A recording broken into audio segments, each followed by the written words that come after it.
ये आकाशवाणी का कोटपुतली केंद्र है, FM बैंड 101.9 मेगाहर्ट्ज पर।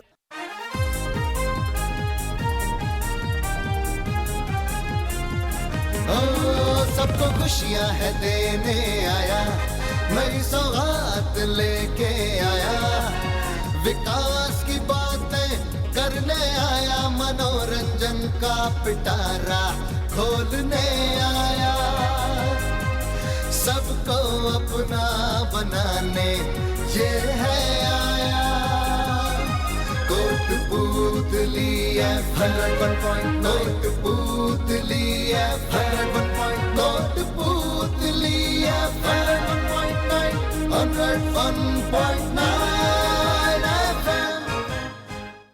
श्रोताओं, हमारे देश में IAS का एग्जाम क्लियर करना अपने आप में एक पर्वत फतेह करने बराबर है। आपकी मेहनत, लगन, ईमानदारी आप देश को समर्पित करने के लिए तैयार हैं। ऐसे में ये रास्ता कठिन होता है, लेकिन हर कदम कॉन्फिडेंस के साथ आगे बढ़ते रहना ही इसका मूल मंत्र है। श्रोताओं, आज हमारे स्टूडियो में ऐसा ही एग्जाम्पल सेट कर अपने जीवन से जुड़े संघर्ष से रूबरू करने के लिए मौजूद हैं नीतीश कुमार। आपने UPSC 2025 परीक्षा में 350वीं रैंक हासिल की है। तो सबसे पहले तो नीतीश जी, आपका हमारे स्टूडियो में बहुत बहुत स्वागत है। Thank you. तो सबसे पहला सवाल तो मेरा आपसे यही रहेगा कि बचपन में आपकी हॉबीज क्या रही या आपका किन चीज़ों में इंटरेस्ट था, अगर हम शुरू से शुरुआत करें तो। मेरा बचपन से पढ़ाई में और स्पोर्ट्स जैसे कि चेस और क्रिकेट और फुटबॉल खेलने में भी काफ़ी रुझान रहा है, और मेरा अखबार पढ़ने में बचपन से रुझान रहा है, जिसका सपोर्ट मुझे इस एग्जाम में मिला है। जैसे कि अभी हम बात कर रहे थे, आपके घर में पढ़ाई लिखाई का माहौल रहा है, आपके माता पिता भी पढ़ाते हैं, तो क्या ये उसी का नतीजा था? हाँ, सबसे मेरी बहन पढ़ाई में अच्छी थी, तो मैं बचपन में शुरुआती क्लासों में पढ़ाई में अच्छा नहीं था, पर उसके पीछे पीछे मैंने भी पढ़ाई में फोकस किया और मेरे 2nd 3rd क्लास से मैं भी पढ़ाई में अच्छा हो गया। जी जी। फिर आपने आगे चलकर इंजीनियरिंग की। हाँ। इंजीनियरिंग की तरफ आपका रुख किस तरीके से हुआ? मेरे को बचपन से ही मैथ साइंस पसंद थी, टेक्नोलॉजी और इनमें काफ़ी इंटरेस्ट था, तो बचपन से ही मैं इन चीज़ों की तरफ मेरा रुझान रहा, तो मैंने IIT करने की सोची। मेरी बहन ने जब बायोलॉजी लिया था तो मैंने आगे रहकर मैथ इसलिए चूज़ किया था कि मैं इंजीनियरिंग में जा सकूँ। जी जी। अभी आपसे बात कर रहे थे तो पता चला कि आपको सेल्फ स्टडी का बहुत शौक था। तो सेल्फ स्टडी करते हैं बच्चे, लेकिन आजकल क्या है, पेरेंट्स छोटी ही क्लासेस से बच्चों को कोचिंग सेंटर भेजना शुरू कर देते हैं। तो आपका कोचिंग सेंटर्स को लेकर या बाहर जाके पढ़ाई करने को लेकर, ट्यूशंस को लेकर क्या विचार हैं कि सेल्फ स्टडी ज़्यादा सही रहती है या फिर बाहर ट्रेनिंग लेनी ज़रूरी है? बेसिक तो सेल्फ स्टडीज ही है। कोचिंग ज़रूर आपको गाइड कर सकते हैं, लेकिन पूरा फोकस सेल्फ स्टडीज़ पर रहना चाहिए, क्योंकि इंस्टीट्यूट काफ़ी टाइम लेते हैं, आने जाने का टाइम, काफ़ी फोकस करने का टाइम, और पढ़ाई भी जनरलाइज होती है जो सभी बच्चों के लिए होती है। जो बेसिक जो सेपरेशन अपन कर सकते हैं वो अपन सेल्फ स्टडी से ही कर सकते हैं। जो आपको बाकियों से अलग बनाता है, बाकियों से बेहतर बना सकता है, वो सेल्फ स्टडी बना सकता है। इसलिए सेल्फ स्टडीज पर ज़्यादा फोकस रहना चाहिए। अगर सेल्फ स्टडीज़ की बात करें तो हमें बहुत फोकस की ज़रूरत है। हाँ। ऐसे में बहुत संघर्ष करना पड़ता है, अपनी सेहत का भी ध्यान रखना पड़ता है, क्योंकि IAS की पढ़ाई जो है वो कठिन है, ये बात हम सभी मानते हैं। तो ऐसे में आप किस तरीके से बैलेंस बनाकर रखते थे? इसमें सबसे पहले आपको डिसिप्लिन भी होना चाहिए। पैशन सभी का होता है, जो भी IAS का एग्जाम देता है, सभी IAS बनना चाहते हैं या UPSC क्लियर करना चाहते हैं। जी। लेकिन डिसिप्लिन ये डेली चीज़ है। पैशन आपको किसी दिन हो सकता है, लेकिन डिसिप्लिन डेली आपको समय पर उठकर पढ़ाई करना, फिर टाइम पर खाना खाना, टाइम पर सोना, ये सब चीज़ें ज़्यादा फोकस करनी पड़ती हैं। और इसको करने के लिए मैं तो ये भी करता था कि लाइब्रेरी जाता था और घर पे अपने स्मार्टफोन और HD डिवाइस घर पे छोड़ के जाता था, ताकि पूरा ध्यान पढ़ाई पर केंद्रित रहे, ताकि पढ़ाई के बीच में डिस्टर्ब नहीं हो। और फिर घर आके मैं रात को आके क्लासेस लेता था टैब पे, ताकि डिस्टर्ब भी ना हो और पढ़ाई का सही बैलेंस रहे। पढ़ाई का ज़्यादातर समय कोरोना काल के टाइम का है, तो उस टाइम पे आपने खुद को कैसे फोकस रखा, क्योंकि बहुत टेंस समय था सभी के लिए। ऐसे में IAS जैसी पढ़ाई करना और सफल होना बहुत मुश्किल हो जाता है। इसमें मैंने कोचिंग ज्वाइन करी ऑनलाइन, ताकि कि मैं पढ़ाई फॉलो करता रहूं, ताकि, और इंजीनियरिंग भी मैंने फोकस किया। घर पे पढ़ाई करने के लिए मैंने सबसे पहले अपने टारगेट को फिक्स रखा, ताकि उस टारगेट के लिए, और डेली थोड़ा थोड़ा टाइम किया। तो क्योंकि कोरोना का टाइम काफ़ी स्ट्रेसफुल था, इसलिए मैंने छोटे लक्ष्य को ध्यान में रखा, ताकि छोटे लक्ष्य का हासिल किया जा सके। एक सब्जेक्ट, एक टॉपिक, इस तरह मैं फोकस करता रहा। आपने इंजीनियरिंग की, फिर सिविल सर्विसेज में आने का आपका विचार बना, या फिर आप शुरुआत से ही IAS बनना चाहते थे, या वो शुरू से मन में था कि हाँ मुझे वहीं जाना है? 11th-12th से मेरा ये मन में था कि मेरे को, कि बचपन से मैं अखबार पढ़ता था डेली, तो मैं रियलाइज़ करता था कि किसी एक अच्छी पॉलिसी का समाज पे कितना पॉजिटिव इम्पैक्ट पड़ सकता है। जैसे आधार कार्ड ऐसी कई स्कीमें जो मतलब कि काफ़ी इम्पैक्ट डाल सकती हैं। तो बचपन से मैं पॉलिसी मेकिंग में जाना चाहता था, इसलिए ही मैं सिविल सर्विसेज की तरफ मेरा रुझान बढ़ा और इसलिए ही मैंने इस तरफ प्रयास किया। फिर मैंने मेरी सब्जेक्ट वाइज चूज़ करते हुए डिग्री के लिए IIT चूज़ करी और फिर बाद में मैंने इस UPSC फोकस किया। आप बात कर रहे हैं पॉलिसी मेकिंग की। हमारे आसपास कितनी ही घटनाएं होती हैं रोजाना, तो ऐसी कोई घटना जिसने आपको ज़्यादा प्रेरणा दी हो कि नहीं मुझे भी देश में बदलाव करना है या लोगों के लिए स्टैंड लेना है? मैं ऑब्जर्वेशन फैक्ट दिखाना चाहूँगा। कोविड के टाइम पर जैसे कि गरीब लेबर क्लास को राशन लेने में दिक्कत हुई थी और शहरों में रहने वाले जो हैं वो राशन ले नहीं पाते, तो इसके लिए गवर्नमेंट ने एक स्कीम सुझाई, 1 नेशन 1 राशन कार्ड, जिसमें एक बिहार का आदमी भी दिल्ली में रहकर ले सकता है। तो ऐसी पॉलिसीज जो आदमी को, सबसे निचले दर्जे के आदमी का अंत्योदय कर सकती है, ऐसी स्कीम को मेरा फोकस करने के लिए चाह बनी। जी जी श्रोताओं, आज हमारे साथ स्टूडियो में मौजूद हैं नीतीश कुमार जी। आपने UPSC 2025 परीक्षा में 350वीं रैंक हासिल की और हमारे देश के लिए काम करने की ठानी। तो नीतीश जी, अगला सवाल मेरा आपसे यही रहेगा कि ऐसी कौन सी हॉबी थी आपकी, जो कहते हैं ना पढ़ाई के साथ एक ऐसा हॉबी होता है, या तो आप म्यूजिक सुनना पसंद करते हैं, कहीं आप सैर करना जाना पसंद करते हैं, कि कोई एक चीज होती है जो हमें आगे बढ़ते रहने के लिए मोटिवेट करती है? मैं मॉर्निंग वॉक डेली जाता था, मतलब कि पढ़ाई के साथ, ताकि मेरा फोकस रहता था, मतलब कि माइंड फ्रेश रहता था। और मैं चेस खेलना शुरू किया मैंने पोस्ट कोविड, ताकि दिमाग फोकस रहे और पढ़ाई में फोकस डाइवर्ट ना हो। बहुत सारे स्टूडेंट सोचते हैं कि अगर आपको IAS की पढ़ाई करनी है या फिर UPSC क्लियर करना है तो 15-15, 16-16 घंटे की तैयारी करनी पड़ती है, समाज से अपने आप को कट कर देना पड़ता है, मतलब बाहर ही नहीं निकले, कमरे में बैठे रहें। तो इस बारे में आप क्या बताना चाहेंगे? मेरा एक्सपीरियंस ये कहता है आपको 15 घंटे पढ़ने की बिल्कुल जरूरत नहीं है। पढ़ाई मैंने भी करी है, एग्जाम के पास में 12-13 घंटे भी पढ़ाई करी है, लेकिन आपको 8 घंटे, ये पॉसिबल हो सके तो 95% डेज आपको ये पढ़ाई टारगेट रखना कि आपको 8 घंटे डेली पढ़ना है। मोर ऑफ फोकस यही रहना चाहिए कि क्या आप जो पढ़ रहे हैं वो सीमित रहे और उपयोगी रहे एग्जाम के लिए, और उन्हीं चीज़ों को टारगेट किया जाए जिनसे आपके मार्क्स और आपके कॉन्सेप्ट बेटर हो सकते हैं, और एक मतलब कि लिमिटेड सोर्स पे रिलाई किया जाए ताकि आप एक्स्ट्रा मेहनत आपकी वेस्ट जाए ना हो। एक सिविल सर्विसेज को लेके लोगों के मन में धारणाएं हैं कि ये टेबल वर्क है या फिर एक ऑफिस में बैठकर किए जाने वाला काम है, लेकिन जहां तक मेरी समझ कहती है अगर आप फील्ड में नहीं गए तो आप लोगों की परेशानियों को किस तरीके से समझेंगे। तो इस बारे में आपके क्या विचार है? फील्ड में जाना बहुत ज़रूरी है, क्योंकि ब्यूरोक्रेसी को काफ़ी रेड टेपिज्म और ब्यूरोक्रेटिक एपैथी का कहा जाता है, क्योंकि अफसर आपस में ही रहते हैं और जनता की प्रॉब्लम को रियलाइज़ नहीं करते। इसके लिए जनता की प्रॉब्लम को फेस करना, उनके डे टू डे लाइफ को ऑब्जर्व करना, ये काफ़ी ज़रूरी है ताकि पब्लिक एम्पैथी रहे, पब्लिक की इश्यूज़ के लिए ब्यूरोक्रेट्स के मन में एम्पैथी रहे और इसके लिए वे काम करें। जी जी, हमारी चर्चा को थोड़ा सा विराम देते हैं। कोई एक ऐसा गाना जो आपको बहुत पसंद हो और आपकी तरफ से हम अपने श्रोताओं को सुना सके कि हाँ ये गाना है जो आपको मोटिवेट करता था, इसकी लाइनें कुछ आपको बहुत पसंद हो?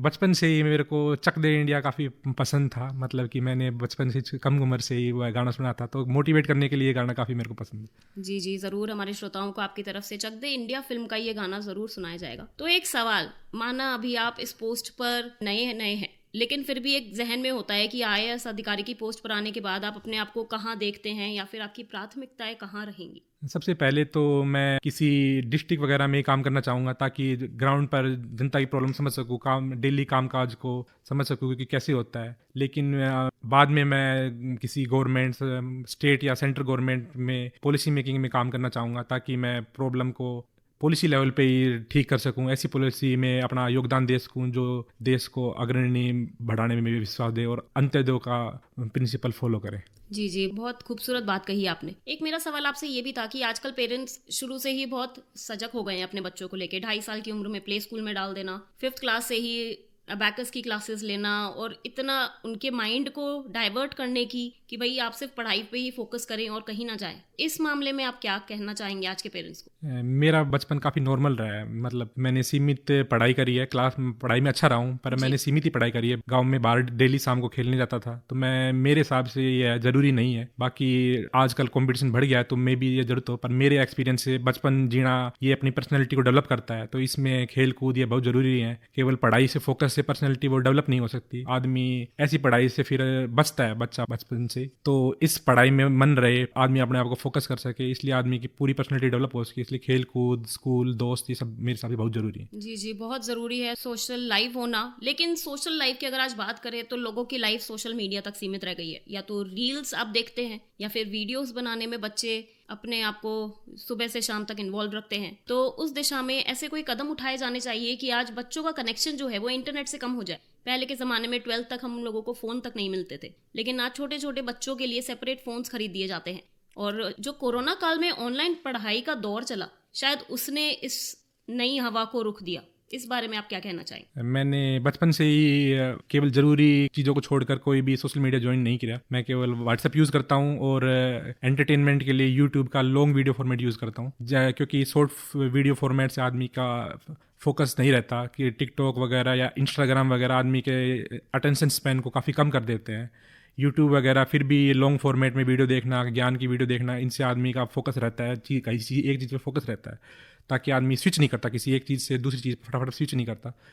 और इस पे ध्यान रखने के लिए, ताकि मैं अपने आप को डिस्टर्ब नहीं करूं मोबाइल से, सोशल मीडिया से, मैं अपना फ़ोन घर पर रखता था लाइब्रेरी में पढ़ाई करने से पहले, और इस टाइम को सेपरेट करता था, मिक्स नहीं करता था। पढ़ाई के टाइम को और फ़ोन के टाइम को मिक्स नहीं करता था। इस सेपरेट करने के लिए मैं अपने आप को थोड़ा सा फोर्स भी करता था। बहुत अच्छी बात कही आपने। हर चीज़ ज़रूरी है, अगर पढ़ाई ज़रूरी है तो थोड़ा लेजर टाइम भी ज़रूरी है। हर किसी को डर लगता है। नीतीश जी, क्या आपको किसी चीज़ से डर लगता है, या फिर इतने टाइम में जब आपने तैयारी करी कहीं हार का डर था? मेरे को कभी भी ये तो नहीं लगा कि हाँ मैं अपना 100% दे चुका हूँ और कोई भी रिजल्ट ना मिले। तो एक यह डर रहता था कि जब मैं अपना 100% दे दूंगा तो अगर रिजल्ट नहीं मिले तो क्या होगा। पर मेरा मानना ये है कि अगर 100% आप देंगे तो आप सफल जरूर रहेंगे। एक चीज़ में नहीं तो दूसरी चीज़ में जरूर सफल होंगे। तो मेरा बस यही है कि छोटे छोटे स्टेप में बांट कर मेहनत करते रहें और आप जरूर सफल होंगे। एक छोटा सा सवाल और मेरे जहन में आ रहा है कि एक ऐसी कोई लाइन या शिक्षा जिसने आपको हार नहीं मानने दी या आगे चलने के लिए बहुत मोटिवेट किया, चाहे वो आपके पेरेंट्स की तरफ से आई हो या फिर आपकी सिस्टर की तरफ से? मेरी बहन यही कहती थी कि वो काफ़ी मतलब कि क्योट वगैरह में विश्वास रखती थी। तो वो यही कहती थी कि करो या मरो। जो नारा है ये हाइपरबोलिक है, पर ये नारा आपको गाइड करता है कि आपको सक्सेस करनी है तो उसके लिए मेहनत करना जरूरी है। तो यही मेरी बहन का गाइडेंस इस मामले में काफ़ी ज़रूरी था। जी जी। आपने करो या मरो की स्थिति के बारे में जिक्र किया, तो आपने कितने अटेम्प्ट्स दिए इस रैंक को हासिल करने के लिए? ये मेरा तीसरा अटेम्प्ट है। सीरियस अटेम्प्ट सेकंड अटेम्प्ट से मैंने शुरू करी थी जी। और सेकंड अटेम्प्ट में जब मेरा इंटरव्यू कॉल नहीं आया तो काफ़ी डिसअपॉइंटमेंट हुई मेरे को। मेरे घरवालों ने काफ़ी सपोर्ट किया उसके बाद। जी जी। मेरे को उम्मीद ये थी कि इंटरव्यू में तो नाम आ ही जाएगा काफ़ी, पर 20 नंबर कम रह गए थे। तो मैंने अपनी कमियों को फोकस किया। ऑप्शनल पे मेरे काफ़ी कम नंबर थे ऑप्शनल में, तो मैंने उस पर काफ़ी ज़्यादा फोकस किया। फिर मेरे ऑप्शनल में 100 नंबर बढ़े हैं और उसमें काफ़ी अच्छे नंबर के साथ मेरे को ये रैंक मिली है। बड़ी खूबसूरत बात है ये कि हार कभी नहीं माननी चाहिए। कितनी ही वो चींटी की कहानी सुनी है ना, 10 बार नीचे गिरती है लेकिन फिर भी 11वीं बार वो दीवार चढ़ ही जाती है। तो ऐसे में चलते चलते कोई एक ऐसा कोट, कोई एक ऐसी शिक्षा, कोई एक ऐसा एग्जाम्पल, कुछ भी ऐसी चीज़ जो हमारे श्रोताओं को मोटिवेट कर सके, अगर आप बताना चाहें तो। मेरे हिसाब से तो जो छत्रपति शिवाजी की कि वो अपनी प्रॉब्लम को छोटे छोटे हिस्सों में मतलब ये सीख पाते हैं कि खिचड़ी को सीधा बीच से नहीं खाना, कि किनारे से थोड़ा थोड़ा करके खाना है। और इसी शिक्षा को वो अपनी मिलिट्री स्ट्रेटजी में यूज़ करते हैं, जिसमें वो पहले किनारे के किले को हासिल करते हैं और फिर बीच से मुगलों को महाराष्ट्र से खदेड़ते हैं। तो यही स्कीम है कि अपनी मेहनत को छोटे छोटे हिस्सों में डिवाइड कर पहले छोटे हिस्से, थोड़े बड़े हिस्से, इस तरह आप अपने कंसेप्ट बना सकते हैं। नीतीश जी, युवा आज इस फील्ड में आना चाहते हैं, बहुत उत्सुक रहते हैं सिविल सेवा में आने के लिए, तो वो किस तरीके से शुरुआत करें या फिर इस फील्ड की तरफ अपने आप को मोटिवेट कर सकते हैं? सबसे पहले तो आप डिसाइड करें कि क्या आप सही में चाहते हैं। मतलब कि क्या आप केवल फेमस नहीं होना चाहते या फिर रोब रुतबा इसके लिए जॉब नहीं चाहते, केवल समाज सेवा और आप पैशन है इस डायरेक्शन में। तो कई साल जाते हैं मेहनत। हाँ, आप इस पैशन को काफ़ी लगा सकते हैं। देश में युवा काफ़ी मतलब काफ़ी टाइट एग्जाम है, तो कुछ एग्जाम आप इसको चाहते हैं तभी करें, वरना दूसरों जो चाहते हैं उनका मौका दें। तो मैं यही कहना चाहूँगा। और मेहनत करने के लिए सबसे पहले सिलेबस को देखें, किसी को सुनने से बजाय। यूपीएससी काफ़ी डिटेल में सिलेबस देती है, 10 से 15 पन्नों में सिलेबस देती है। उस सिलेबस को देखें, डिटेल उसको एनालाइज करें, शॉर्ट पॉइंटों में लिखें, सब्जेक्ट वाइज डिवाइड करें उसको, और फिर उसमें देखिए कि सिलेबस के बेस पे आपको क्या पढ़ना है, ताकि आप डाइवर्ट नहीं हो, सिलेबस से बाहर चीज़ें नहीं पढ़ें, क्योंकि सिलेबस ही काफ़ी वाइड है और उससे रिलेटेड ये एनालिसिस और करंट अफेयर भी पढ़ना पड़ता है। तो आप उस सिलेबस को ही लिख के उसी हिसाब से प्रिपेयर करें। और थर्ड चांस में मैंने ज्योग्राफी भी इसी हिसाब से प्रिपेयर करी, काफ़ी बड़ा सब्जेक्ट था ज्योग्राफी। तो मैंने सिलेबस को ही फोकस करके तो हर टॉपिक का एक मैट्रिक्स बनाकर, हर टॉपिक का हेडिंग लेकर उसके बारे में मैंने लिखा और इस तरह मैंने प्रिपेयर किया। तो चलते चलते मैं यही कहना चाहूंगी कि अंत भला तो सब भला और जो जीता वही सिकंदर, ये नीतीश जी के केस में सही साबित होता है। श्रोताओं, आज हमारे साथ स्टूडियो में इतनी अच्छी जानकारी साझा करने के लिए कि किस तरह इन्होंने संघर्ष किया, मेहनत की, हार नहीं मानी और आज यूपीएससी परीक्षा में 350वीं रैंक हासिल करके देश की सेवा करने के लिए तत्पर खड़े। तो नीतीश जी, एक बार फिर से हमारे स्टूडियो में आने के लिए और हमारे श्रोताओं के साथ इतनी अच्छी जानकारी साझा करने के लिए आपका बहुत बहुत धन्यवाद।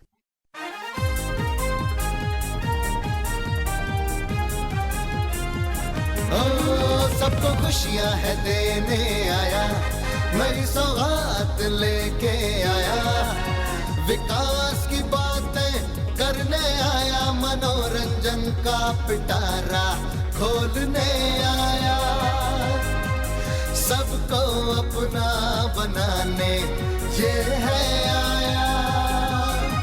कोटपुतली 101.9